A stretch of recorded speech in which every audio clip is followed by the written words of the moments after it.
Hey everyone.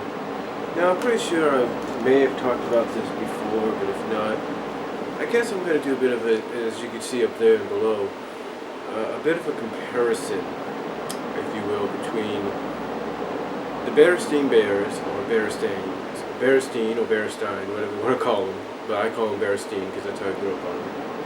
The Berenstain Bears, and two books series that they come up with. Now, lately, in the past few years, if not the past several years, Mike Berenstain, who's continuing on the legacy of his parents' work, recently, over the past several years, in collaboration with Living Lights, I believe, which is a Christian book publication. I think it's a Christian book publication, I'm not really sure. Well, yeah, basically it's Zonder Kids publications that publish the books. Zonder Kids, I guess. Yeah, Zonder Kids. They're in Grand Rapids, Michigan. But basically, Zonder Kids and several others. And basically, like I said, in the past several years, Mike Berenstain, the continuation of his parents' work, has been working in creating another series of books, very similar to the First Time books. In fact, in a sense, they are First Time books, but they're not. I know that sounds confusing. Basically, what they are, like I said, they're very similar to First Time books and stuff. But what they are is Living Lights books, and what Living Lights books are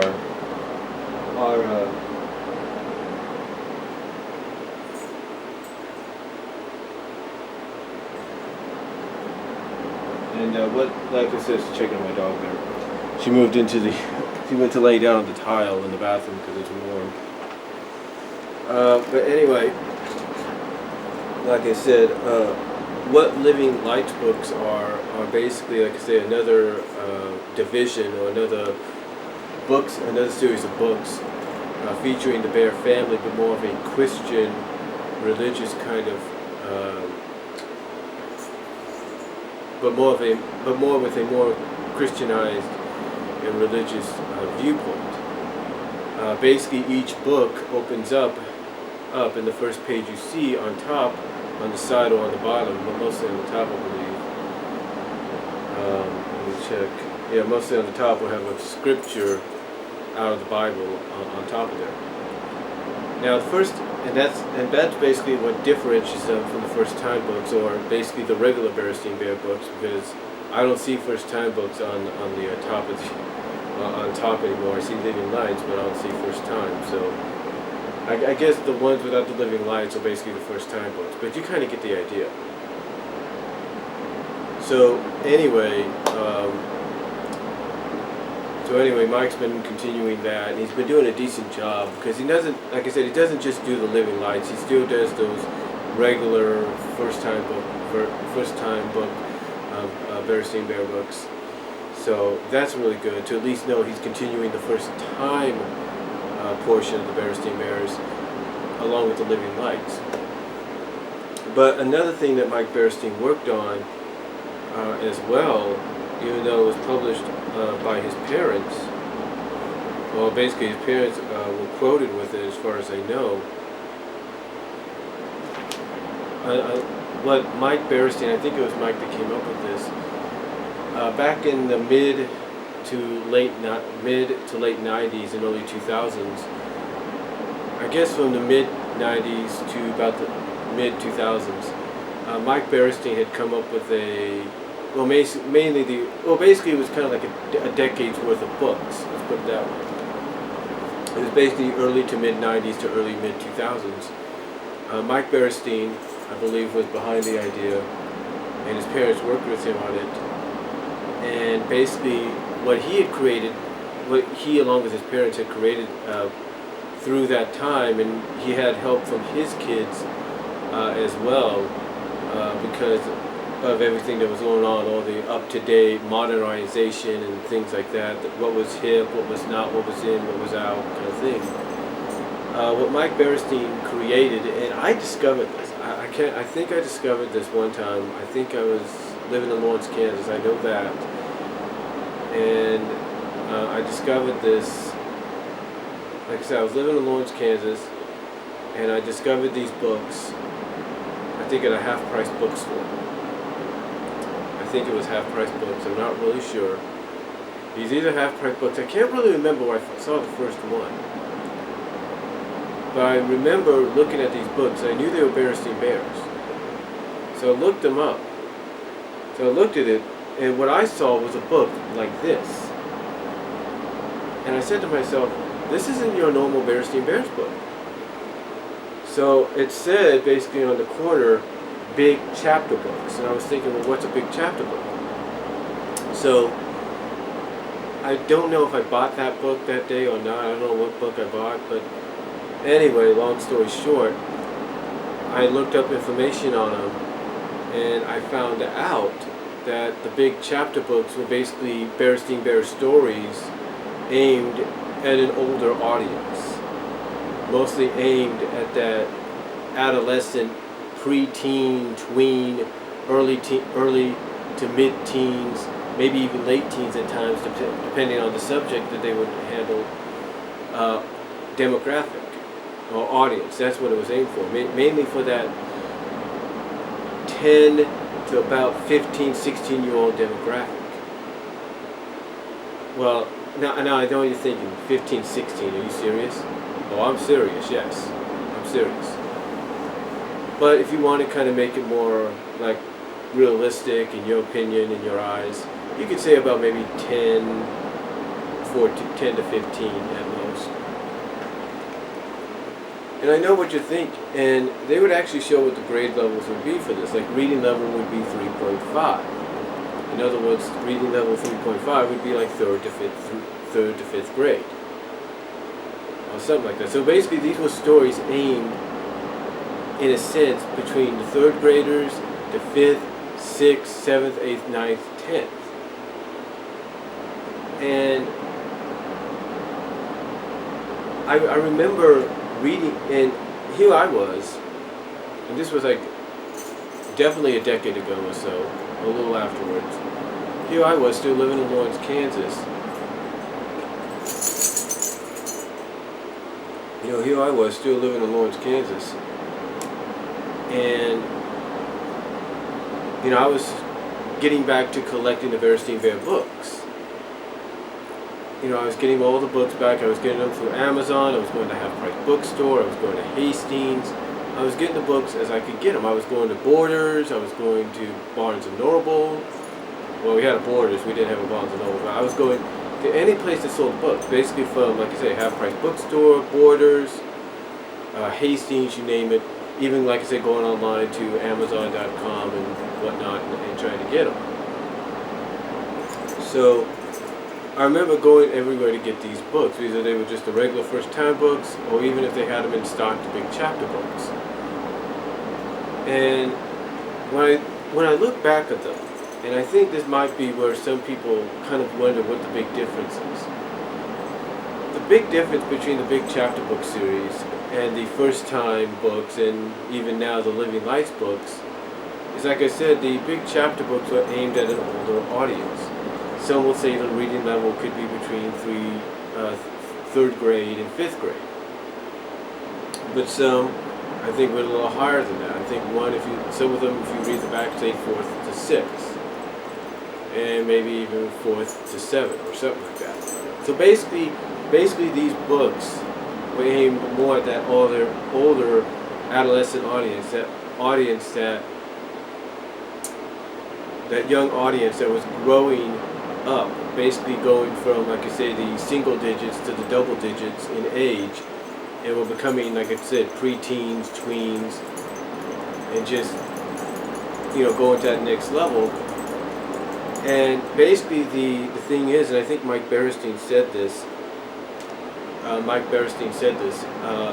he said basically, I think he said this in an interview that I have somewhere on CD. He did an interview with on a podcast, and he basically said, and I think he said this several times before, that they were heading basically they knew a majority of the audience that had read the first time books and all that were growing up, and in a sense were still fans, but they were growing up, so they needed something. So that basically Mike had come up with a solution, like, okay, we know they probably still like the characters, but how can we keep them around? How can we keep these fans' attention? How can we keep them liking the characters? Because he even said, and this is the truth, there was a lot of people my age, college, high school, whatever, that still like the Berenstain Bears. You can say whatever you want to say, you can make fun all you want, but there are going to be people like me and others that like them because they're good characters and they have good stories and they got good morals. Yeah, we could like all the crazy stuff all we want, like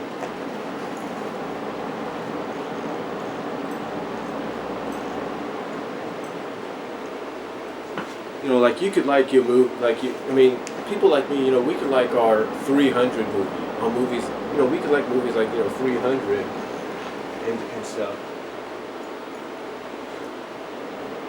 We could like movies like 300, or we could like shows like Batman and stuff, we could like all that. Hold on a sec, just looking at something. But like I said, we could like all of that I mentioned. We can like I said, we could like all that stuff there.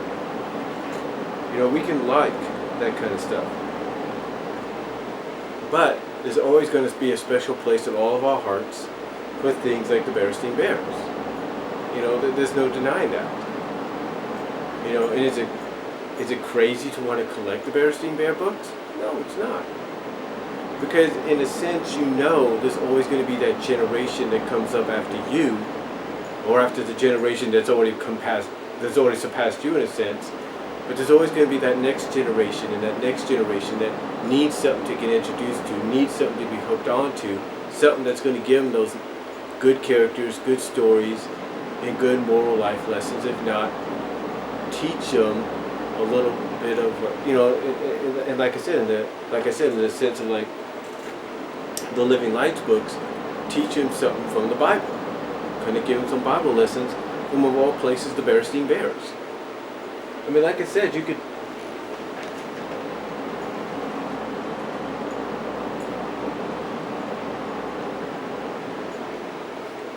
Like I said, you could like movies like Gladiator all you want.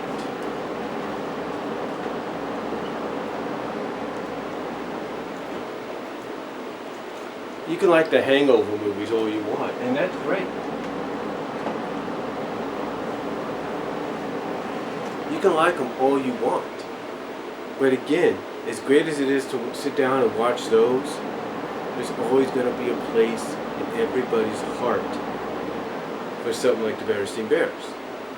And that is why in the early to mid 90s up to the early to mid 2000s, Mike Berenstain, along with his parents, created the big chapter books because they wanted to continue that legacy. They wanted to continue, sharing these great characters, even when the audience that was growing up with them through the first time books and the I Can Read books and all that was getting older and getting into that adolescent, tweens, preteens demographics, and even high school demographic.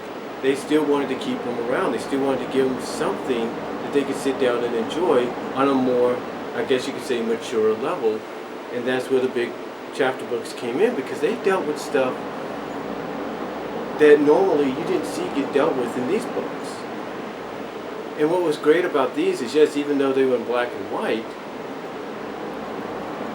chapter books, junior novel books, or novel books, as anybody knows, you can have as many pages as you want. Like, some of these go up to, most of these go up to over 100 pages, if not 120 pages. and you could basically use all that time, and you can use all that opportunity there. You can use all the opportunity here with a book like this to, talk about certain issues that you're talking about that you wish you could take time and talk about in a Living Lights book edition of the Berenstain Bears, or a first time book edition of the Berenstain Bears, but you can't. But here with the big chapter books, you can, because you have, that, you have those extra pages, if you will, and that older, like I say, demographic that's going to read it, that older demographic that still fans but are moving on from the first time and the Living Lights and all that, they'll sit down, they'll be able to enjoy this, because this is something that they'll be able to, and I've done this several times, go on the road, go on a long trip, and you'll sit down and you can just, read the book while, you're going on your trip, or you're going on a plane ride. You can sit back and enjoy. Bide the time, kill some time, if you will.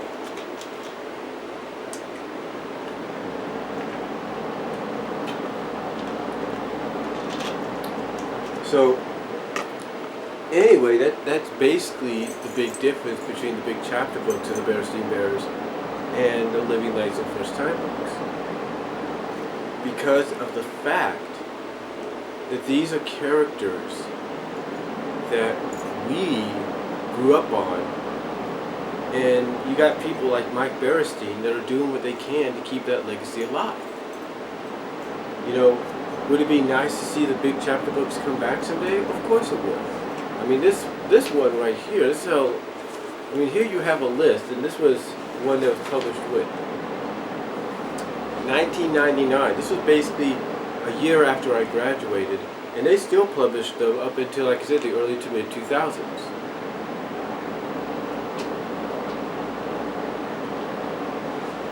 And like I said, here's a list of, at that time, of all the big chapter books they had. And if not that, take a look on the back. And to me, these are books that are very intriguing. You can get into them. And if you don't finish them, you can bookmark them. Say, okay, I'm going to go back and read it again. I'll read where I left off. And there you go.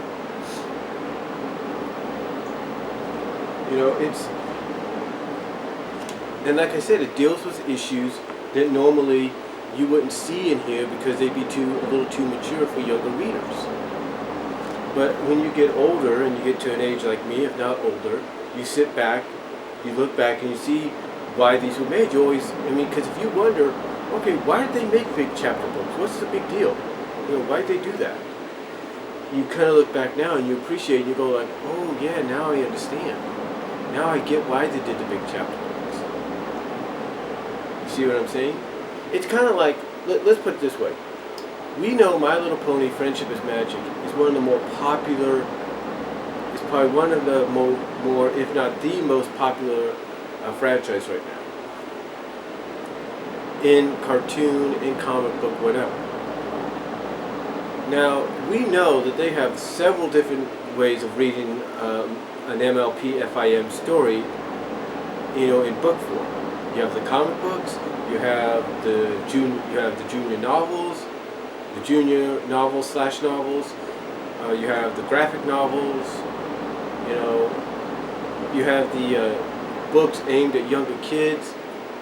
And when you look at the books aimed at younger kids, and then you compare them to, like, let's say, the comics, maybe, or you compare them to the junior novels / novels that they have, you notice a big difference, because basically the novels, junior novels, and even the graphic novels, which is a compilation of a whole story arcs from several issues of a comic, you notice that comparing it to what a My Little